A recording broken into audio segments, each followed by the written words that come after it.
도반들하고 공부하시면서 질문 있으시면 하시면 좋겠어요. 읽은 내용 중에서요, 부처님의 대답은 맨 뒤에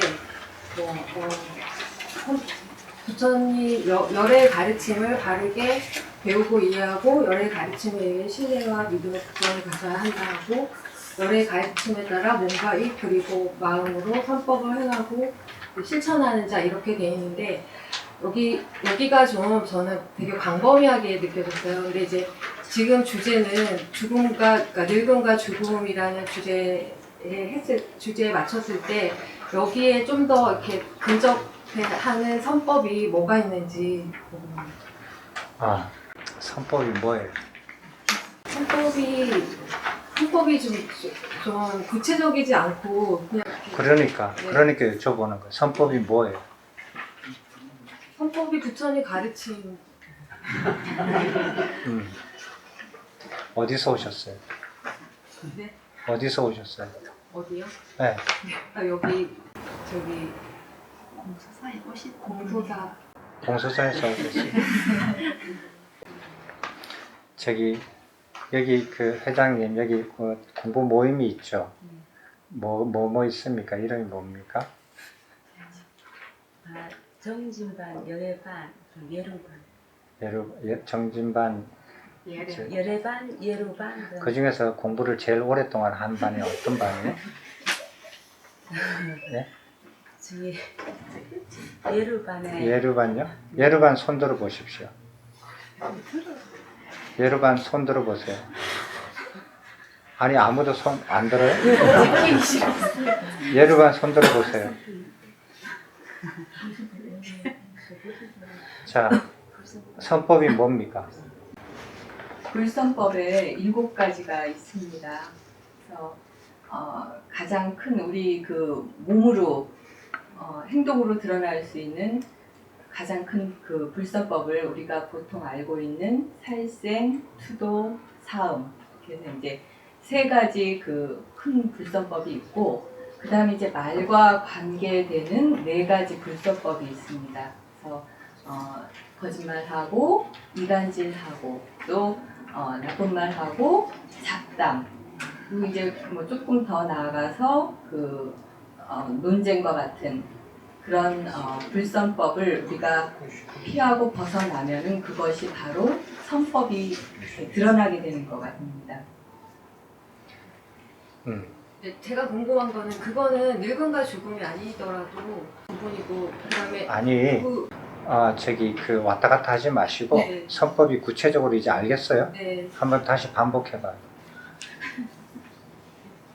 불선법. 마이크 대고. 아,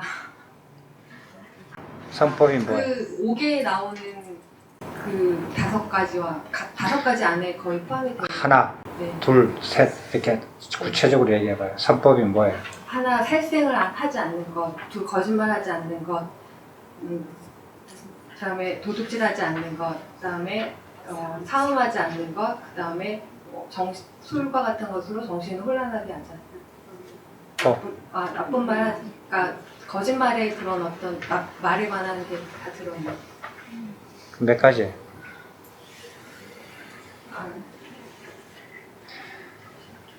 여러분, 그 공부를 이렇게 해보신 분은 선법이라는 게 뭔지 정확하게 알아요. 구체적으로 알아요. 그 가지수를 알아요. 그 내용을 분명히 알아요. 그러나 그거를 공부하지 않고 글자로 오늘 처음 보신 분들은 뭐 그냥 두리뭉실하게 알겠죠. 자, 선법이라는 건 뭐냐 하면은 살생 안 하면은 그게 선법이에요. 제일 처음 선법. 내가 살생 안 하는 거예요. 안 하면 그게 선법이에요. 살생하면 불선법이에요. 됐죠? 명료하죠? 두 번째, 내가 도둑질 안 하면 선법이에요. 선법을 행한 거예요. 도둑질 하면 불선법이에요. 불선법이 뭐예요? 훌륭하지 않는 법이에요. 선은 훌륭하다는 뜻입니다. 좋은 법, 훌륭한 법. 그러니까 내가 도둑질을 하면은 불선법, 훌륭하지 않는 짓을 했다라는 것이고, 내가 도둑질 하지 않았으면은 선법을 행한 거예요. 세 번째, 사함을 하면은 불선법을 한 것이고, 안 하면은 선법을 한 것이에요. 네 번째, 거짓말 하는 거. 거짓말을 안 하면은 내가 선법을 행한 것이고, 거짓말을 하면은 불선법을 행한 거예요. 그 다음에 다섯 번째, 이간질하는 말을 하면은 불선법을 행한 것이고, 이간질하는 말을 하지 않았으면 선법을 행한 거예요. 그 다음에 나쁜 말을 하면은 불선법을 행한 것이고, 나쁜 말을 하지 않았으면 선법을 행한 거예요. 그 다음에 잡담을 했으면 불선법을 내가 한 것이고, 잡담을 하지 않았으면 선법을 행한 겁니다. 이 일곱 가지예요. 더 있지 않아요. 이 일곱 가지가 끝이에요. 선법에 맞게 생활을 하고 선법을 행하면서 이 일곱 가지를 선하게 선법에 맞게끔 생활을 하면서 이 말이에요. 이 일곱 가지를 지키는 거예요. 됐죠? 이해가 됐습니까? 아주 구체적이죠. 그 부처님 가르침을 외우고 가르치고 포교하고 참선하고 이런 거 아니에요. 기도하고 이런 거 아니에요. 이 일곱 가지를 하면은 선법이고, 일곱 가지를 저렇게 행하면은 불선법이고, 이렇게 행하면은 선법이에요. 이게 분명히 나눠져 있어요. 그래서 선법을 행하고 선법에 맞게 생활하면서 그 다음에 뭐예요? 그 다음 기절이 뭐예요? 유익함을 행하고. 자, 유익함이 뭐예요? 유익함이 뭐예요?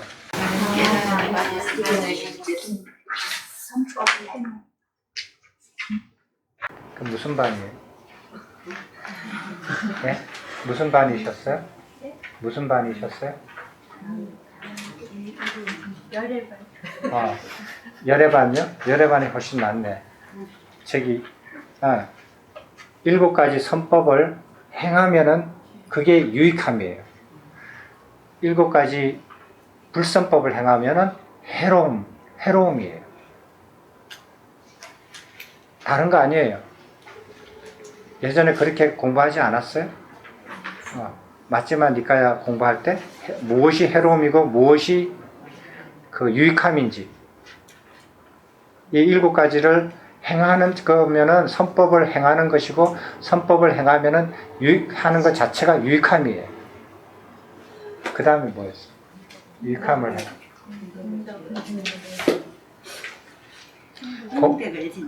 공덕을 짓는다. 공덕은 어떻게 지어요? 그러니까 질문을 하시라니까. 제가 질문하면은 힘들어 하시잖아요. 공덕을 어떻게 짓습니까? 선법을 바르게 지켜 유익함을 행하는 것이 곧 공덕이라고 했죠. 그렇게 말하면은 이 경전에서 말이 이렇게 반복되잖아요. 그렇게 이해를 하면 이 의미가 없잖아요. 그 구절이 반복하는 의미가 없잖아요. 여기서 뜻은 무슨 뜻일까요? 공덕은 어떻게 짓습니까? 여러분들이 모르는 말이 아니고요. 어려운 말이 아니고요. 자기도 말하면서 수시 하는 단어들이거든요. 근데 제가 물으면 이상하게 대답을 안 해요.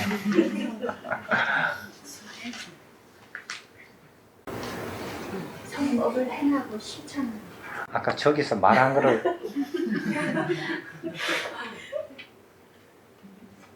어떻게 하면 공덕을 짓습니까? 예, 보시하는 거예요. 을 공양할 때 보시하는 거예요. 그래서 일곱 가지 선법에 보시가 안 들어갔잖아요. 됐어요? 선법을 행하고 선법에 맞게끔 생활하면서 그 선법을 행하는 것으로서 유익함을 보고, 그리고 보시를 하는 거예요. 이렇게 하면은 어떻게 된다? 살아서 인간의 칭송을 받고 죽어서 천상의 복덕을 누린다. 됐습니까? 어렵습니까? 여기 굉장히 바쁜 대왕도 이렇게 말씀을 하셨거든요. 이 정도로 말씀하셨는데 대왕보다 더 바쁘신 분들인가? 이해를 안 하시면 좀 그렇죠. 이해가 구체적으로 이해가 됩니까? 그래서 천상의 복덕을 누리도다 이렇게 된 겁니다. 그러면은 여러분들은 그러면 이것을 기본적으로 까시고 거기서 더 수행을 하려고 해요. 천상의 복덕을 누리는 것으로 만족을 못하겠다 이 소리예요. 그래서 더 공부하시는 겁니다. 그까지만 하시면은 여기서 끝이에요. 더 이상 공부할 거 없어요. 7가지를 행하시고 7가지 행하는 생활에 맞게끔 생활하시고 그 유익함을 보시고 그리고 보시를 하면은 끝이에요. 어려운 거 없습니다. 천상의 복덕을 누리는 것 이상으로 더 하시고 싶으니까 여기서 더 나가야 되는 거예요. 7가지 플러스 알파 더 해야 되는 거예요. 그래서 선법이라는 것은 분명히 이제 아셨죠. 유익함이라는 건 무엇이든지도 분명히 아셨고요. 그냥 애매모호하게 좋은 말은 좋은 말이니까 좋은 뜻이 있겠지. 그렇게 하시면 자기도 애매모호하게 살아요. 그래서 죽을 때도 애매모호한 곳으로 가버려요. 이게 천상인지 지옥인지 애매모호하게 가버리거든요. 그래서 하나하나씩 공부하실 때 하나하나씩 정밀하게 하나씩 받아들이셔야 돼요. 대충대충 받아들이지 마시고. 그리고 하나씩 정밀하게 받아들여서 그 모든 것들이 장난감 블록으로 이렇게 끼워서 맞추기 하는 거 있잖아요. 그것처럼 모든 것이 딱 맞아떨어져야 돼요. 그렇게 하나씩 공부를 하셔야 돼요. 공부하시면서 질문하실 거 없으세요? 저는 정진반입니다.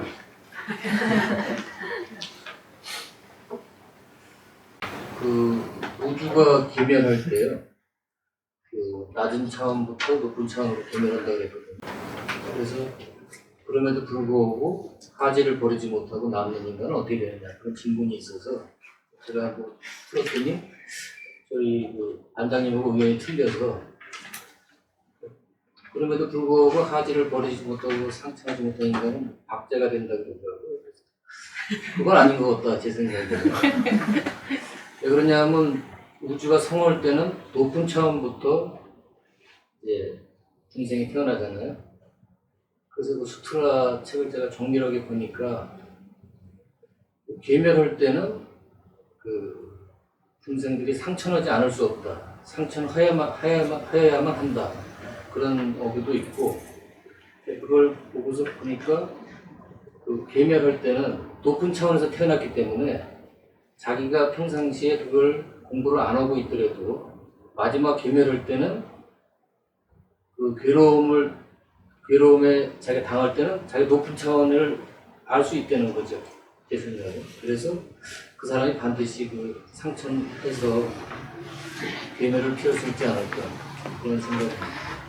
예를 한번 들어보겠습니다.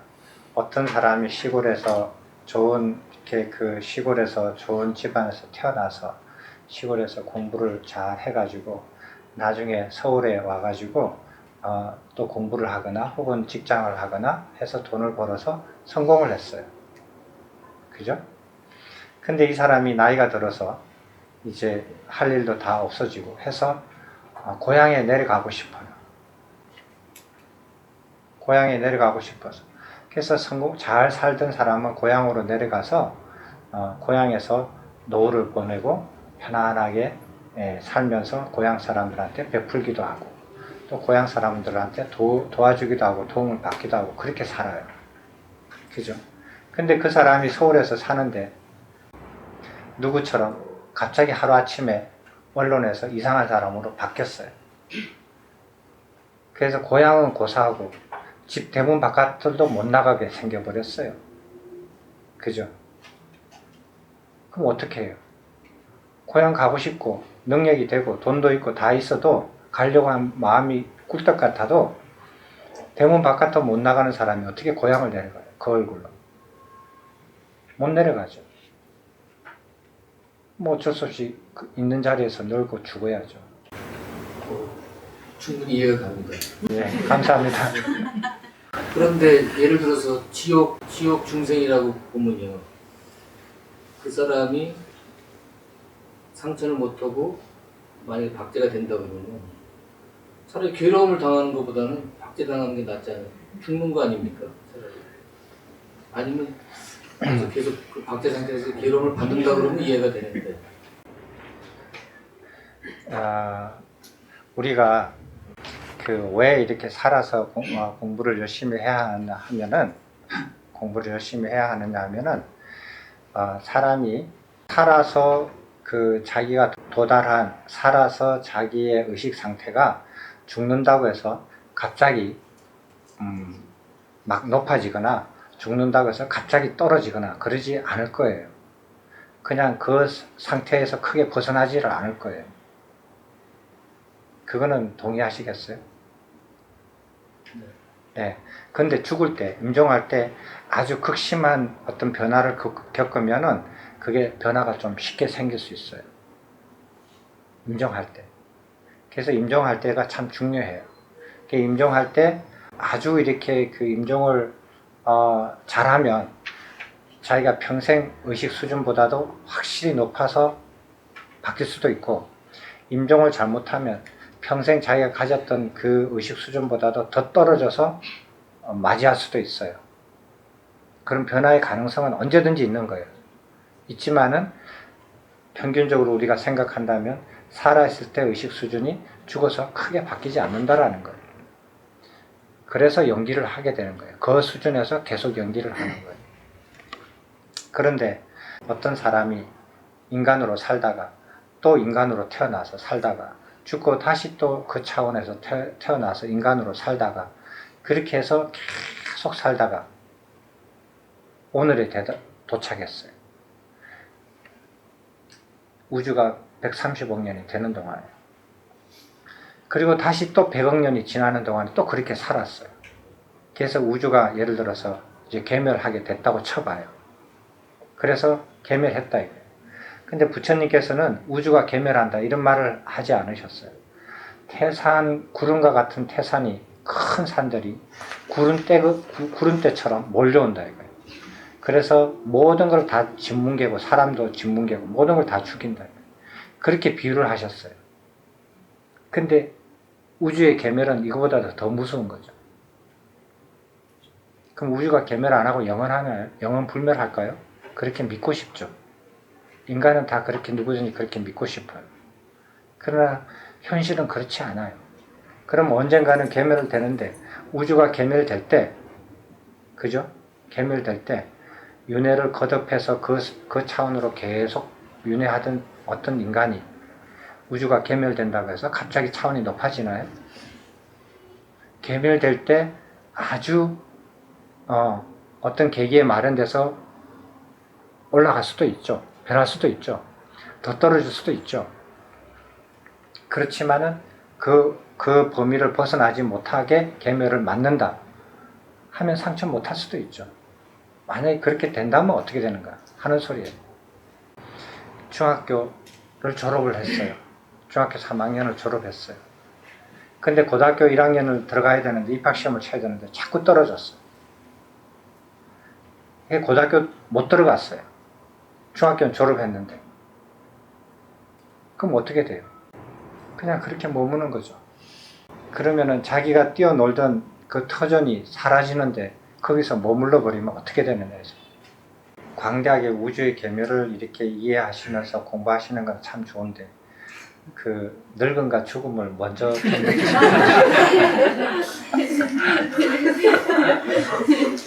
우리 소박하게. 우주론이 재밌어가지고. 네.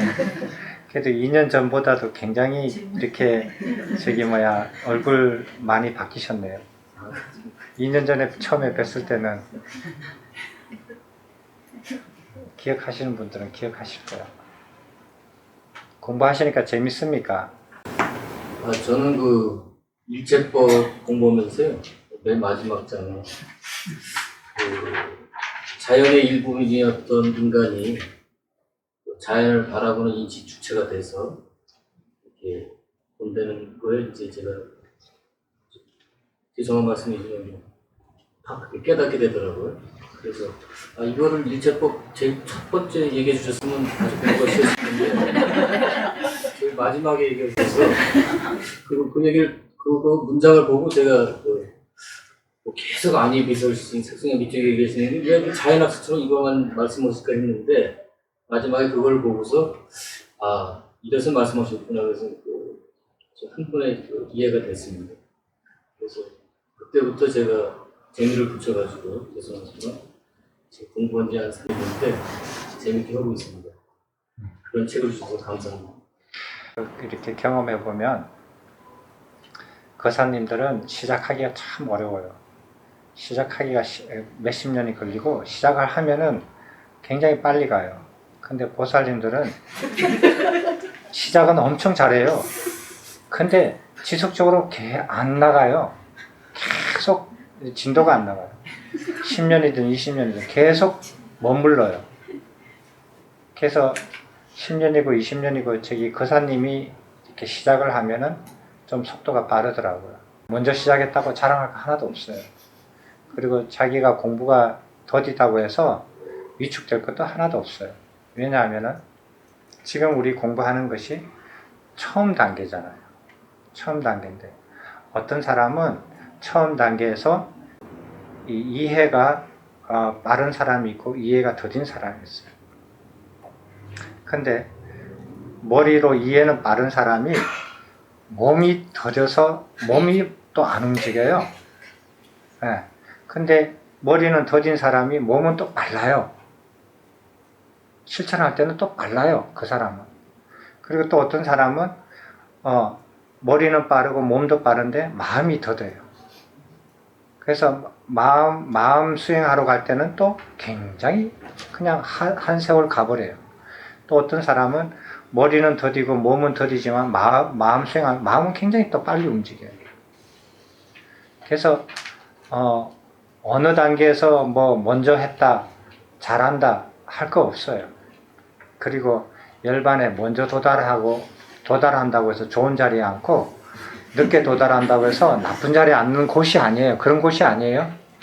먼저 도착하면은 자리 다 차지하고 나중에 들어오는 사람은 자리가 없는 그런 것도 아니에요. 그래서 앞서거니 뒤서거니 하지만은 누구든지 다 같이 갈 수 있는 곳이니까. 그래서 같이 공부하시라는 거예요. 그래서 처음이 더딘 사람은 중간이나 나중에 빠를 수가 있고 처음에 빠른 사람은 중간에 더딜 수가 있고 마지막에 뒤처질 수가 있어요. 그건 모르는 일이에요. 사람들이 보면은 머리가 영민해서 빨리 돌아가는 사람이 있고 몸이 이렇게 실천을 잘 하시는 분이 있고 또 마음이 빨리빨리 이렇게 움직이는 사람이 있고 마음이 그냥 너무 이렇게 느리게 움직이는 사람이 있고 사람들마다 다 달라요. 그래서 도반들을 형성해서 공부를 하면 이제 그런 사람 저런 사람 같이 이렇게 움직여서 공부를 하니까 그런 것을 즉각 보고 알죠. 저 사람을 보니까 내가 부족한 점이 뭐가 있다라는 거. 보고 알면은 바뀌잖아요. 자기가. 모르면은 안 바뀌죠. 안 바뀌어요. 모르는데 어떻게 바꿔요? 그래서 도반들과 같이 공부하라는 거예요. 부처님 그 생에 보면은 부처님께서 초전본명경에 5 비구들을 가르치시잖아요. 5명이 최고예요. 5명 내지 6명. 그렇게 공부하시면 참 좋아요. 혼자 공부하시는 것보다 훨씬 낫습니다. 혹시 뭐 말씀하실 거 있으십니까? 질문을 드리겠습니다. 저는 이쪽 불교 명상도서관에 온 지는 참석한 지가 2번째, 요번까지 3번째입니다. 이번 달에 와서. 이제 공부는 불교 공부의 기준은 니까야만을 공부의 기준으로 삼고 한 1년간 공부를 하고 있는 중입니다. 그러니까 스님께서 수투마라는 강의를 하셨을 적에 그 강의를 좀 아주 유익하고 고맙게 잘 들었습니다.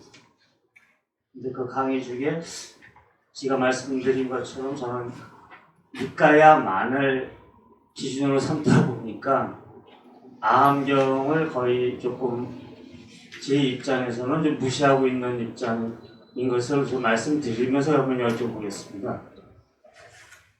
공부를 하다 보니까 스님께서는 어떻게 보시면 공부가 좀 쉬우신 것 같은 말씀을 좀 해주시는 것 같은데 저희 입장은 공부를 하면 할수록 어렵고 좀 힘들다라는 생각을 하게 됩니다. 물론 나이가 이제 한갑이 지나서 뭐 인지력이라든지 많이 떨어져서 그렇겠습니다만은 그러다 보니까 어떠한 조금의 전에 있던 대승불교적 생각이 좀 납니다. 그래서 오히려 이 어려운 공부보다는 지도나 뭐 주력이나 이쪽으로 어떻게 좀 육계를 벗어나는 방법은 없겠는가라는 그런 꾀도 나고 그런 좀 잘못된 생각에서 이런 질문을 한번 드려봅니다. 혹시 니까야가 1차 결집이 됐을 적에 오베가란님들이 결집을 하셨대는데 그럴 적에 저희가 저 같은 이렇게 아주 좀 하근기에 있는 사람들의 부처님이 설하신 법문을 빼놓고 니까야를 결집한 건 아닌가? 혹시 하근기들을 위한 부처님의 법문은 따로 있지 않았을까? 그러한 꾀를 좀 한번 좀 부려보고 그 의심을 갖게 됐습니다. 스님께서는 어떻게 생각하시는지? 술을 드시고 오시지 않으셨죠? 예, 근데 말씀이 술 취한 사람처럼 왔다 갔다 하시거든요. 네, 죄송합니다. 몇 분 되지 않는 말에도 말이 일관되지가 않고요. 근데 어떻게 그렇게 몇 분 이렇게 질문하는 사이에도 생각이 왔다 갔다 하시는 분이 어떻게 공부를 하시겠어요? 그래서 공부 잘 안 돼요.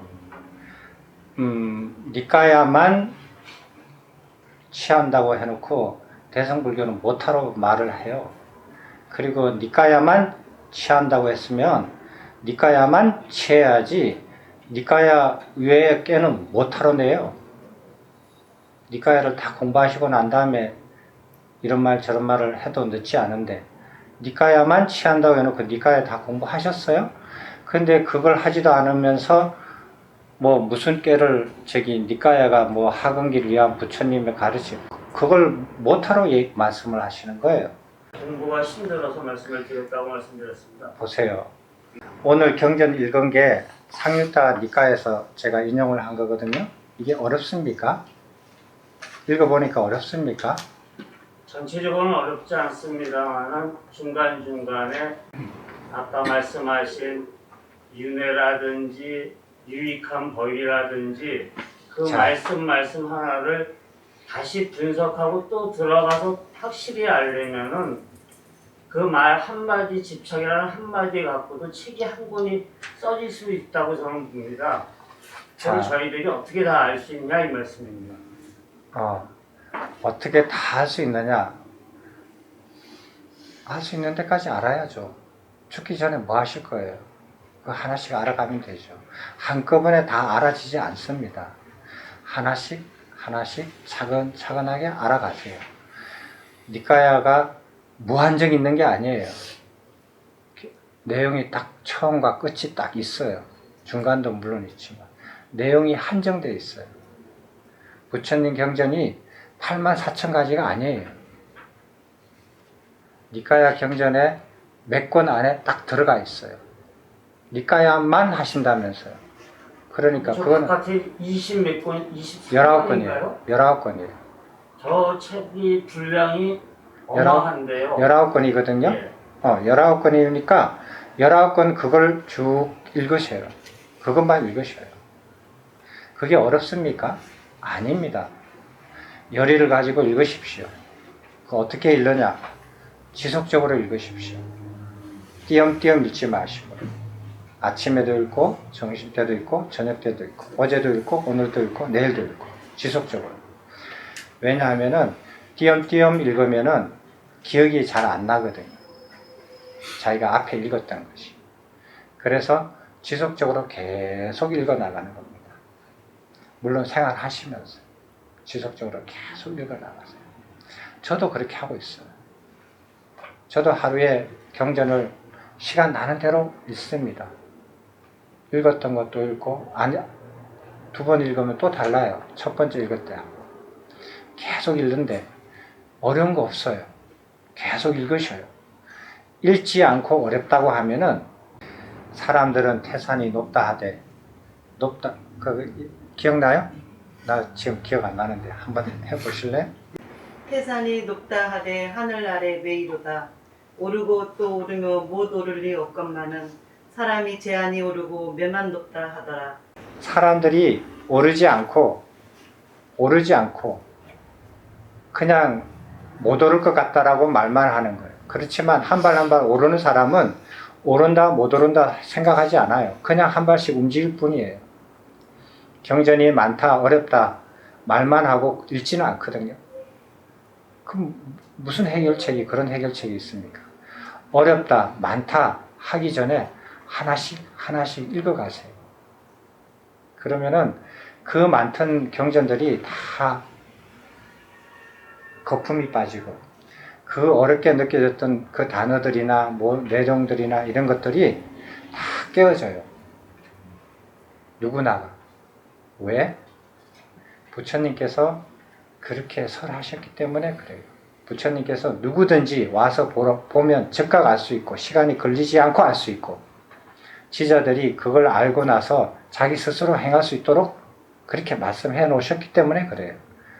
제가 이렇게 주장하는 거 아니에요. 제가 주장한다고 해서 네가 똑똑해서 그렇게 하고 우리 같은 사람은 모른다 이게 아니에요. 부처님께서 그렇게 말씀하셨어요. 그래서 저는 읽다가 보니까 그런 귀절이 나오더라고요. 부처님께서 그렇게 작정을 하시고 그렇게 설해 놓으신 거였어요. 근데 좀 어렵죠. 왜? 부처님 말씀하신 거 그대로 녹화를 했었으면 참 쉬웠을 텐데 3000년이라는 세월 동안에 많은 사람들이 거기다가 이렇게 끼워 넣고 빼지는 않았어요. 제가 보기에 끼워 넣고 바꾸고 막 이렇게 고의적으로 혹은 잘 못해서 그렇게 해서 그런 현상들이 있었기 때문에 좀 어려운 부분이 있어요. 실은 그건 어쩔 수 없죠. 그 사람들의 뭐 잘못이라고 할 수도 없고 그래도 그나마 그래도 전해준 것만 해도 고맙죠. 그것만 걷어내면 누구든지 읽고 보는 순간 알 수 있게끔 부처님께서 그렇게 설해 놓으셨어요. 근데 그런 어려움도 안 하려고 하신다면은 그건 어쩔 수 없죠. 이렇게 재밌는 얘기 하나 해드릴까요? 정말 게으른 스님이 한 분 계셨어요. 정말 게을렀어요. 얼마나 게을렀냐면 타의 추종을 불허하는 그런 게으른 스님이 있었어요. 그 스님이 게을러도 이렇게 길은 걸어갔는가 봐요. 길을 걸어가다가 쓰러졌어요. 배가 고파서 쓰러져가지고 이렇게 그냥 길바닥에 이렇게 쓰러졌어요. 게다가 어떤 사람이 지나가다가 스님, 이게 어쩐 일이십니까? 그러니까 배가 고파서 쓰러졌다. 그래서 먹을 거라도 좀 드셔야죠. 그런데 이렇게 요즘 같은 배낭을 쥐고 이렇게 걸어가셔서 쓰러졌어요. 먹을 거라도 좀 드셔야죠. 무슨 말인지 알아요? 예. 네. 마실 거 먹을 거 다 있다라는 거 얘기예요. 스님이라고 비유하니까 기분이 좋으시죠? 기분 좋으시라고 제가 일부러 스님이라고 했어요. 어떤 사람이 먹을 거 마실 거 다 짊어지고 가다가 굶어서 쓰러졌어요. 다른 사람이 가서 먹을 거 마실 거 이렇게 굶어서 쓰러졌으니까 어디에 있습니까? 내 거라도 이렇게 하잖아요. 그거 어떻게 하시겠어요? 그런 사람은. 그 사람님 어떻게 하시겠어요? 그 사람은 이제 삼천개혁대 가서 정신 삼층동에 가려고 하면 일어나야 되잖아요. 일어날 힘이 없는데. 돈 받아서 그래요? 그러면 배가 고파서 누워서 쓰러지는 사람을 때릴 거예요? 그러면 좀 그렇잖아요. 그래도 어떻게 저기 그 먹여주고 마시게 해줄 거예요? 아니면 어떻게 하실 거예요? 어떻게 하시겠어요? 몰라서 안 하는 거 아니에요. 전부 다 이러고 있거든요. 이러고 있으면서 배고프다. 그렇지 않다라는 걸 이렇게 하나를 경전 하나를 샘플이지만 상류단은 거의 다 이래요. 읽으면 즉각 알 수 있는 내용들이에요. 자, 다른 질문 있으십니까? 저기 오늘 경전에서는 부처님께서 그 마음이 바쁜 왕한테 그 왕이 할 수 있고 실천할 수 있고 이해할 수 있고 할 수 있는 범위에서 가르침을 이렇게 일깨워줬어요. 스스로 가르친 게 아니라 그 사람이 이때까지 배운 걸로서 스스로 말하게끔. 그래서 동의해줘요. 그래서 그거는 뭐냐, 살아서 인간의 칭송을 받고 죽어서 천상의 복덕을 누리는 그런 가르침을 펼쳐줘요. 그 방법은 7가지 선법을 행하고, 선법을 행할 수 있는 생활을 하면서, 선법을 하면서 유익함이 생겨요. 유익함이 뭐냐? 사람들이 칭송을 해요. 도둑질 안 하고 거짓말 안 하고. 거짓말 하면은 아무리 사소한 거짓말이라도 거짓말을 여러 번 자주 하면 누구처럼 되잖아요. 사람들이 싫어하잖아요. 작은 거짓말이라고 하더라도 그 사람은 큰 거짓말을 하지 않는 사람이라 할지라도 작은 거짓말이라도 여러 번 하는 거 보면 사람들이 싫어하죠. 칭송을 하지 않아요. 유익함이 생겨요. 7가지 선법을 행하면 유익함이 생기고, 그리고 보시를 하면은 공덕이 생겨요. 뭐 어렵습니까? 이렇게 하면은 천상의 복덕을 누리게 돼요. 자, 천상은 욕계입니다. 아까 저기 그 말씀하신 질문하신 거사님처럼 욕계를 벗어나고자 할 때는 어떻게 하는가? 그럼 이거 가지고 안 된다라는 거예요. 여기서 한 발 더 나가야 된다라는 거예요. 여기서 한 발 더 나가기 위해서는 어떻게 해야 됩니까? 무엇을 해야 됩니까? 부처님께서 이 왕한테 가르쳐 줬어요. 욕계의 천상의 복덕을 누리는 방법을 가르쳐 줬어요. 여러분들은 욕계의 천상에도 만족하지 않는다. 욕계 자체를 벗어나려고 한다. 면 여기서 추가로 무엇을 더 해야 됩니까? 마이크 닫고 얘기해 보세요. 부처님 가르침을 배우고 익혀서 바르게 이해하는 게 가장 먼저 해야 할 일이고 중요한 일이고. 제가 질문한 것은 그게 아니잖아요. 욕계 천상에서 태어나는 것이 지금 여기 딱 가르침이 있어요. 거기에서 욕계 자체, 욕계 천상을 만족하지 않고 욕계 자체를 벗어나기 위해서는 여기에서 하는 것 플러스 무엇을 더 해야 되느냐. 초성을 달성해야 돼요. 이용을 해서 초선장에 들어갈 수 있는 길을. 예? 이용을 해서 초선장에 들어갈 수 있는 길을 빨리. 좀 더 구체적으로 얘기해 보세요. 감각도 용감을 4년 초생을 통해서 초성을 달성해야 돼요. 아주 훌륭하시네요. 아주 잘 말씀하셨습니다. 딱 한 가지만 더 하시면 됩니다. 초선에 들어가기 위해서 딱 한 가지만 더 하면 되죠. 왜? 선법을 여기서 행했잖아요. 선법을 행했기 때문에 불선법을 완전히 떨쳐버렸죠. 그죠? 그러니까 하나만 더 하면 되죠. 그게 뭐였어요? 감각적 욕망이죠.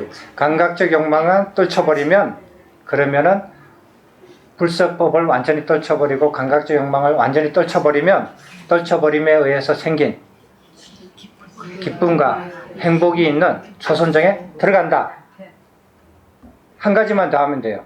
복잡합니까? 많습니까? 그것이 어렵습니다.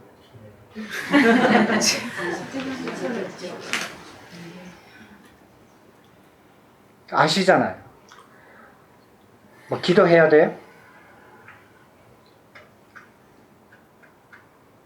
뭐 해야 돼요? 가서 어디 가서 봉사해야 돼요? 감각적 욕망을 떨치기 위해서는 어떻게 해야 됩니까?